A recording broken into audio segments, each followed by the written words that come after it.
And hello YouTube and welcome back to another episode of The Zone TV Movie Entertainment with me, your host Jonathan, once again bringing you my thoughts and review for last night's episode of Supergirl Season 3 Episode 2. That's right people, Supergirl's back and gotta say, didn't like this episode a lot. It was kind of boring. And usually Supergirl is pretty good, usually. But, this episode didn't really have anything to do with anything. It was just, there. Because obviously last week's episode, Supergirl was down on herself. She just lost Mon-El. And, she was really trying to become the Kryptonian that she's supposed to be and do her thing. But everybody else told her to relax and just, come back to being part of the group and hanging out with us and all that stuff. And then in this episode, she ends up countering a villain who has psychic powers and then who can give her victims their worst fears come forward. Basically like the Scarecrow without the gas itself. There you go. It's kind of like that, kind of. And then so Supergirl gets blasted with that psychic power, and then she basically fears that she sees her mother in Krypton. And by the way, her mother in this season is going to be played by the actress who played Lois in Smallville. I forget her name, but she basically the original Lois, from Smallville. Amy Adams Lois, but Lois from Smallville. But she was good. She's back. Thank goodness. I was like, oh, that's cool. So we're going to see a little bit more of her, down the road. But other than that, this episode was just why did they do this episode?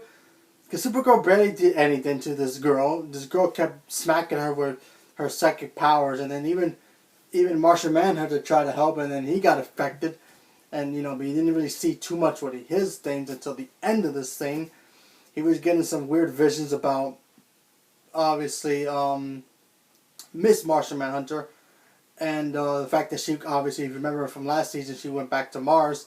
And now he got a secret message to go back to Mars. So that's supposed to be next week's episode. So that sounds intriguing. And then you have a moment where then it goes to another side story where there was a girl who, after, the Supergirl ceremony got attacked last week's episode.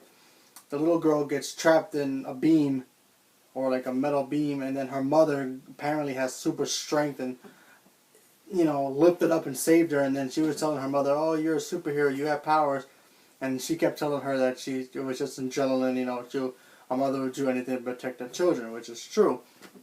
So that was pretty much wasted potential. I mean, I don't know what they're going to do with that. Maybe this girl does have powers, but until that actually comes forward, I just felt this episode was kind of boring. Supergirl didn't really do anything in this episode except really whine and complain that, she lost Mon-El. She thinks Mon-El's dead, which we all know he's not.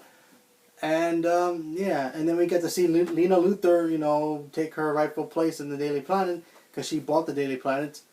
And, she's just telling Kara, listen, you got to do your job and stop being, doing the back and forth thing. I mean, look, last season she kind of balanced it really well between work and being Supergirl. So I don't know why she's having so much problems dealing with it now. It's just so weird. She needs to get over the Mon-El stuff now and move on, because it's starting to get annoying. But other than that, that's pretty much it. It was an episode. It's going to have good episodes moving forward. It's going to have one or two bad episodes I don't like, and that's fine. I'm still going to enjoy the show. And so leave a comment below. Let me know what you guys thought about it, if you've seen it. And what do you think about this whole Supergirl being, I don't know, kind of down on herself? It's just so weird to me that she would be doing this. You figure she'd be a lot stronger and moving on, but she still can't get over the fact that, Mon-El's gone, but, he will be back. And then she'll be, bright and chipper again. Oh, the ending of this episode, when Supergirl defeated the girl, she basically overcame her fear and then was able to get blasted again and didn't affect her, which made no sense to me at all, but that was another negative right there. So I was like, yeah, it wasn't a good episode. So other than that, that's it. So leave a comment below. Let me know. Thank you very much and have a good day.